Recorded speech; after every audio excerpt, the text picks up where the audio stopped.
পৃথিবীর সব কিছুতে ভেজাল থাকলেও গরমটা নির্ভেজাল পড়েছে, পুরো সেটে দিল। বিবাহিত পুরুষদের কাছে 42 ডিগ্রি তাপমাত্রা কোনো ব্যাপার নয়, তারা বিয়ের পর থেকে আগ্নেয়গিরির সাথে জীবন কাটায়। স্যার, তুই এত গালাগালি দিস, এর পরিভাষা বলতো। ঘন্টা, শরীর ও মনে ক্রোধ আসার ফলে শারীরিকভাবে হিংসাত্মক না হয়ে মৌখিকভাবে হিংসাত্মক কাজকর্মের জন্য ব্যবহৃত শব্দ উচ্চারণের মাধ্যমে মনে যে আধ্যাত্মিক শান্তি পাওয়া যায় তাকে গালাগালি বলে। স্যার, তোমার চরণ যুগল কোথায় প্রভু?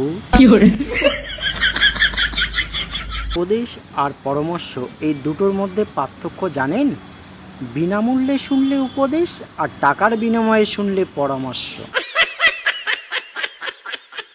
ঘন্টু, কিরে মন্টু, তোর দাঁত ভাঙলো কি করে? মন্টু, বউ শক্ত রুটি বানিয়েছিল। ঘন্টু, তা খাবি না বলতে পারতিস? মন্টু, হ্যাঁ ভাই, ওটাই বলেছিলাম। স্বামী ধমক দিয়ে বলল, এ কি, তুমি মাছ না ধুয়ে রান্না করছো কেন? তখন স্ত্রী লক্ষ্মী গিন্নির মতো উত্তর দিল, মাছ তো সারা জীবন জলেই ছিল, তা আবার ধোয়ার দরকার কি? স্বামীর টাকা মানে বইয়ের টাকা, বইয়ের টাকা মানে কি ভাবছেন স্বামীর টাকা? না ভাই, সেটা বউয়ের। আম কিনতে গিয়ে, দাদা পিওর ল্যাংড়া তো? দোকানদার, দেখছেন না চলতে পারছে না, তাই ভ্যানে করে ঘোরাচ্ছি। প্রেমিক, তুমিই আমার জীবন, আই লাভ ইউ। প্রেমিকা, কি করতে পারবে আমার জন্য? প্রেমিক, আমি তোমার জন্য চাঁদ পর্যন্ত আনতে পারি। প্রেমিকা, how so sweet, love you too, কিন্তু কি করে আনবে?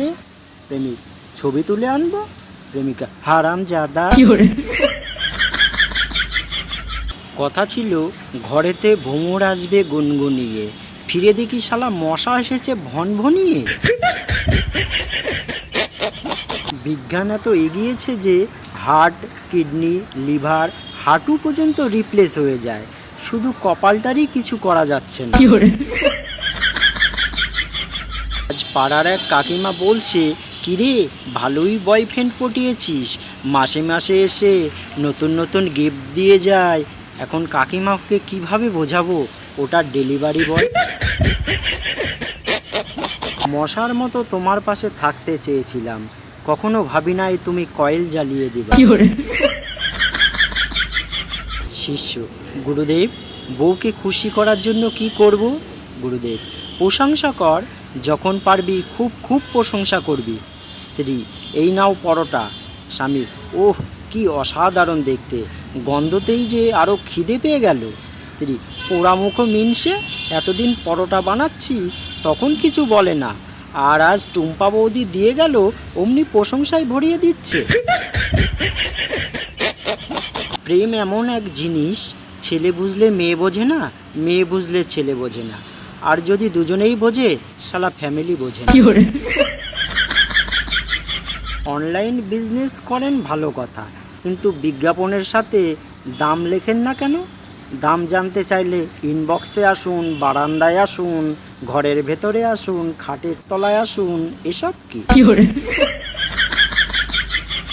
গরম সহ্য না করতে পেরে কালকে একটা 2 টনের এসি কিনলাম, বাড়িতে এসে ওজন করে দেখি মাত্র 52 কেজি। ছি, মানুষ মানুষকে এমন করে ঠকায়? আমার প্রিয় ইউটিউব পরিবারের সদস্য সবাইকে জানাই বাংলা হাসির ভাণ্ডারের পক্ষ থেকে অসংখ্য ধন্যবাদ। সকলে ভালো থাকবেন, সুস্থ থাকবেন, আর জোকসগুলো শুনে কেমন লাগলো কমেন্ট করে জানাবেন। আর চ্যানেলটিকে প্লিজ সাপোর্ট করে যাবেন, যারা এখনও পর্যন্ত সাবস্ক্রাইব করেননি প্লিজ সাবস্ক্রাইব করে দেবেন। আজকে এই পর্যন্ত রাখছি, ধন্যবাদ সবাইকে।